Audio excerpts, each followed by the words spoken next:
వీటికి స్వాగతం. A manual to self. So self గురించి, సెల్ఫ్ యొక్క ఆపరేషన్ గురించి ఒక మాన్యువల్ వంటిది అనమాట. ఇది ఒక చెప్పాలంటే it's a tool to introspect our shelves.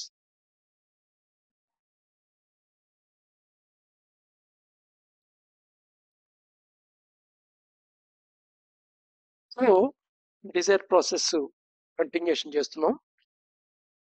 సహజంగా డిజైర్ స్టెప్స్ ఎలా ఉంటాయంటే, నువ్వు ముందు పర్సీవ్ చేస్తావు, ఒకదాన్ని చూస్తావు, చూసిన తర్వాత అది నీకు సెన్సేషన్స్ కలగజేస్తుంది. సపోజ్ ఒక కొత్త మోడల్ కారు రిలీజ్ అయింది, ఆ కార్ నువ్వు చూసావు, చూడంగానే సెన్సేషన్ క్రియేట్ చేస్తుంది. బాగుంది, ఇట్లా ఉంది, బాగుంది అని. తర్వాత నువ్వు దాన్ని కాంటాక్ట్ వస్తావు. ఎలా కాంటాక్ట్? నీ సెన్సెస్ ద్వారా కాంటాక్ట్కి వచ్చే ఛాన్స్ ఉంటుంది. త్రూ అడ్వర్టైజ్మెంట్స్ కానీ, లేదా పేపర్లో దాని ఫోటో ద్వారా కానీ, లేదా నీ ఫ్రెండ్స్లో ఎవరైనా దాన్ని కొనటం కానీ, లేదా నీకు ఇష్టమైన హీరో దాన్ని అంబాసిడర్గా మార్కెటింగ్ చేయటం కానీ, యాడ్లో నువ్వు డైరెక్ట్గా ఆ కార్తో నీ కాంటాక్ట్ ఏర్పడటం కానీ, దాన్ని ముట్టుకోవడం, దాన్ని చూడటం, లేదా మీ ఫ్రెండో కొలికో అదే అలాంటి కారు కొనుక్కుంటే దాంట్లో నువ్వు ప్రయాణం చేయటం కానీ, ఇలా డైరెక్ట్గా కాంటాక్ట్ కానీ, లేదా మానసికంగా కాంటాక్ట్ ఉంటుంది. అంటే దాంట్లోకి వెళ్తే వెరీ హ్యాపీ, ఆ కార్లో ప్రయాణం చేస్తే భలే ఉంటుంది. సో సో నువ్వు ఆనందాన్ని ఇమాజినేషన్లో అనుభవిస్తావే, అదనమాట కాంటాక్ట్ అంటే. సో ఇప్పటిదాకా అంతా ఈ 3 స్టెప్లు ఎక్స్పీరియన్స్ రిలేటెడ్. సో ఇంపల్స్ని ఎక్స్పీరియన్స్ అయ్యావు, సెన్సేషన్స్ అది తెలుసుకున్నావు, అలాగే ఆ ఇంపల్స్తో ఇంకా రిపీటెడ్గా ఉన్నావు. రిపీటెడ్స్ని ఇంకా మైక్రో లెవెల్లో కంటిన్యూ చేసుకుంటూ వెళ్ళావు. సో జనరల్గా ప్రజెంట్ మూమెంట్కి సంబంధించి ఎక్స్పీరియన్స్ అనే పార్ట్ అంతా ప్రజెంట్ మూమెంట్కి సంబంధించింది. As usual memory and imagination ఈ రెండు గిఫ్ట్ మనిషికి ఉన్న గిఫ్ట్ ఇవి. ఎందుకంటే మెమరీ కనుక లేకపోతే లైఫే లేదు. మెమరీ ఉండటం వల్లే నువ్వు సర్వైవ్ అవుతున్నావు. మెమరీ లేకపోతే అసలు గా ఉంటుంది, కంటిన్యూటీ ఉండదు. So life you can't imagine అనమాట. అలాగే ఇమాజినేషన్ క్రియేటివిటీకి మూలం కింద ఉంటుంది. సో ఈ రెండు ఫ్రెండే. ద సేమ్ టైము నువ్వు ప్రజెంట్ మూమెంట్లో లేకపోతే ఈ రెండే నీకు ఎనిమీస్ అవుతాయి. సో ఈ మెమరీ ప్యాట్రన్స్ క్రియేట్ అవుతుంటాయి. ప్యాట్రన్స్. సో ప్యాటర్న్ అంటే తెలుసు కదా. సపోజ్ ఒక క్లాత్ ఏర్పడాలి అంటే, మైండ్ అనేది క్లాత్ అని తెలుసుకున్నాం అంతకుముందు ఒక వీడియోలో. ఆ క్లాత్ లో దారాలు ఒక ప్యాటర్న్ లో అల్లబడతాయి. అలా మెమరీలో రకరకాల మెమరీ ప్యాటర్న్స్ ఫామ్ అవుతాయి. అలాగే ఇమాజినరీ ప్యాటర్న్స్ కూడా ఉంటాయి. పర్టికులర్ గా కొన్ని రకాల ఇమాజినరీ ప్యాటర్న్స్ లోకి మనం వెళ్తుంటాం. అలాగే కొన్ని రకాల మెమరీ ప్యాటర్న్స్ కి మనం రిపీటెడ్ గా రీసైకిల్ చేస్తుంటాం. సో ఎప్పుడైతే ఈ ఇన్కమింగ్ ఇంపల్స్ ఏవైతే ఉన్నాయో, ఈ ప్యాటర్న్స్ తో ఎయితరు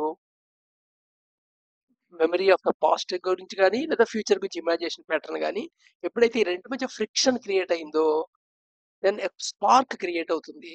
ఆ స్పార్క్ డిజైర్ అంట. సో ఈ డిజైర్ థాట్ కింద మారటానికి ఒక బర్నింగ్ సబ్స్టెన్స్ కావాలని తెలుసుకున్నాం. దానికి ఏమన్నా మోటివ్ అంటాం. సో మోటివ్ కనుక ఉంటేనే అది డిజైర్ బర్న్ అవుతుంది. బర్నింగ్ సబ్స్టెన్స్, ఆ సబ్స్టెన్స్ బర్న్ అయిన సబ్స్టెన్స్ సప్లై చేసేది మోటివ్ అనమాట. ఆ మోటివ్ మళ్ళీ నీ పాస్ట్ ఎక్స్పీరియన్స్ ఒక మెమరీలోంచి రావచ్చు, లేదా నీ ఫ్యూచర్ ఒక అసెంప్షన్ నుంచి మోటివ్ రావచ్చు. ఒక రకంగా సింపుల్ గా చెప్పాలంటే మోటివ్ అనేది ఏంటంటే బలాంది కావాలనుకోవటం, బలాంది వద్దనుకోవటం లాంటిది అనమాట. సో ఎనీవే, దెన్ ఎప్పుడైతే మోటివ్ డిజైర్ కట్టుకుందో, డిజైర్ వల్ల మోటివ్ అంటుకుందో, it forms thought. But initial గా థాట్ సప్రెస్డ్ స్టేట్ లో ఉంటుంది, ఎక్స్ప్రెస్ లోకి వెళ్ళదు. తర్వాత అది థాట్ ఎక్స్ప్రెస్డ్ స్టేట్ లోకి వెళ్తుంది. Express state thought then actions కింద మారుతుంది. ఇది రొటీన్ గా జరిగిపోయింది. ఇదంతా ఏంటంటే ఒక రిఫ్లెక్స్ యాక్షన్ లో జరిగిపోతుంటుంది. నీ అవేర్‌నెస్ లెవెల్ బట్టి నువ్వు యాక్షన్ టైమ్‌లో అవేర్ వచ్చి దాన్ని గుర్తిస్తావు. లేదా థాట్ ఎక్స్‌ప్రెస్ స్టేట్‌లో గుర్తిస్తావు. అవేర్‌నెస్ చాలా ఉంటే థాట్ సప్రెస్డ్ స్టేట్‌లో కూడా గుర్తించగలవు. ఇంకా అవేర్‌నెస్ ఎక్కువ ఉంటే నువ్వు డిజైర్ ఫార్మేషన్ స్టేట్‌లోనే ఏ ప్యాటర్న్, ఏ మోటివ్ వల్ల డిజైర్ అక్కడ ఫైర్ థాట్ కింద కన్వర్ట్ అవుతుందని. అలాగే ఇంకా ఇంకా అవేర్‌నెస్ పెరిగితే నువ్వు యాక్చువల్‌గా ఈ మెమరీ ప్యాటర్న్స్ ఏవి ఇంటరాక్ట్ అవుతున్నాయి, ఫ్రిక్షన్ క్రియేట్ చేస్తున్నాయి, డిజైర్ స్పార్క్ అవ్వడానికి అది కూడా అబ్జర్వ్ చేయగలవు. బట్ ఈ ప్రాసెస్ ఎందుకని మెంట్ అయింది? ఎందుకని ఉంది ఈ process? So actions are required for survival.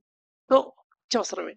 But కానీ ఇది కంపల్సివ్ వేలో వెళ్ళటం అనేది ప్రాబ్లం. సో కాన్షియస్ వేలో కాకుండా కంపల్సివ్ వేతో వెళ్తాం. ఒక నిమిషానికి 120 ఇంపల్సెస్ లోపలికి వస్తాయని చెప్పుకున్నాం. సో అవన్నీ యాక్షన్స్ థాట్స్ కింద అయిపోతుంటాయి. యాక్షన్స్ కింద అవ్వకపోవచ్చు. థాట్స్ కింద అయిపోతున్నాయి అంటే మొత్తం ఆ ఎనర్జీ వేస్ట్ అయిపోతుంటాయి కదా. సపోజ్ అది థాట్ డైరెక్షన్ లోకి వెళ్ళకపోతే ఇప్పుడు ఏం జరుగుతుంది? Energy plus or minus depend upon properly decode అయిందా లేదా దాని మీద బట్టి ఎనర్జీ ఫామ్ అవుతుంది. ఆ ఎనర్జీ ఇంటెన్సిటీ రిజల్టెంట్ ఇంటెన్సిటీని క్రియేట్ చేస్తుంది. So memory action cycle and trap. ఏంటి ట్రాప్? అది ట్రాప్ ఆఫ్ బాండేజ్ చెప్పొచ్చు దాన్ని. Trap of bondage and desire forming process. So ఈ మూడు ఇంటిగ్రేట్ అయ్యి నీ లైఫ్ మూవ్ అవుతూ ఉంటుంది అనమాట. నీ లైఫ్ మూవ్ అవుతూ ఉంటుంది. సో వీటన్నిటికీ మూలం ఎక్కడుంది అంటే వాసనాస్ అనే పాయింట్ దగ్గర తెలుస్తుంది మనకి. సో మెమరీ సైకిల్లో వాసనాస్ వినుంటాం కదా. సో బాండేజ్ ఏదిందో అది కొన్ని వాసనాస్ క్రియేట్ చేస్తుంది.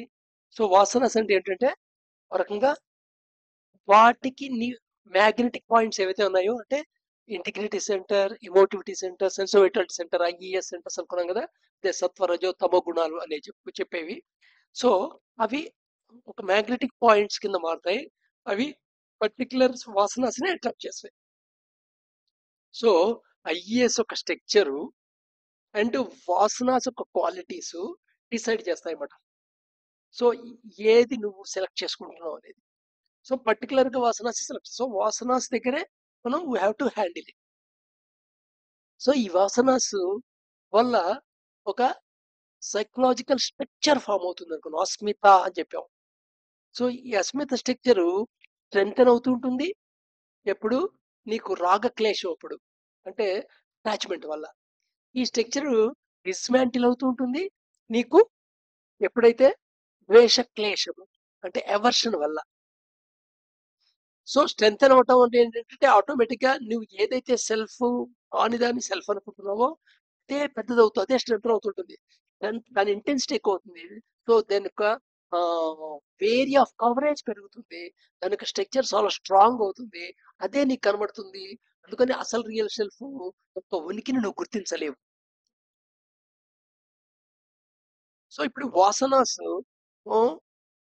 అవి ఇండివిజువల్స్ అని చెప్పొచ్చు. ఇండివిజువల్ బిల్డింగ్ బ్లాక్స్ మాట. నీ యొక్క సైకలాజికల్ స్ట్రక్చర్ ఫామ్ అవడానికి. నీ సైకలాజికల్ స్ట్రక్చర్ ఫామ్ అవడానికి వాసనాస్ బిల్డింగ్ బ్లాక్స్ అనమాట. ఎలాగైతే ఇటుకలతో ఇల్లు కడతావో అలాగా వాసనాస్ అనే బిల్డింగ్ బ్లాక్స్ తో నీకు అస్మిత ఫామ్ అవుతుంది. సే సో అవి ఇండివిజువల్స్ ఏవైతే ఉన్నాయో ఆ ఇండివిజువల్స్ ఏమిటి నీ ఐడెంటిటీస్, నీ రోల్స్ బట్టి వస్తుంటాయి. అది చాలా కండిషన్ అవుతుంటుంది. అస్మిత స్ట్రక్చర్ మారుతూ ఉంటుంది. అలా కొంత డికండిషన్ అవుతుంది. దానివల్ల అస్మిత స్ట్రక్చర్ అవుతుంది. సో ఎప్పుడైతే నీ అస్మిత స్ట్రక్చర్ ఏదైతే ఉందో సైకలాజికల్ స్ట్రక్చర్ ఆ స్ట్రక్చర్ స్ట్రెంగ్తన్ అయ్యే పొజిషన్ లో అంటే రాగంలో ఉన్నావంటే అటాచ్మెంట్ ఎందుకు ఉందో ఆ డైరెక్షన్ లో నీకు ఏ మార్పు జరిగినా అంటే ప్లెజెంట్ అనే మార్పు జరిగినా వెంటనే నువ్వు హ్యాపీ అని ఫీల్ అవుతుంటావు. లేదా డిస్మాంటిల్ అయినప్పుడల్లా ఏదో కోల్పోయినట్టు, ఏదో కోల్పోయినట్టు, ఒక మనిషిని కోల్పోయినట్టు, నీ దగ్గరున్న ఏదో నువ్వు సంపాదించుకున్న పొజిషన్ వేసుకున్న డబ్బో ఏదో నీ ప్రాపర్టీ ఏదో కోల్పోయినట్టు, నీ సొంత బంధువు కోల్పోయినట్టు అలా కోల్పోవటం ఫీల్ అయ్యి బాధపడుతూ. సో ఆ ప్రాసెస్ ని ఒక చిన్న ఎనిమేషన్ లో రేపు చూద్దాం.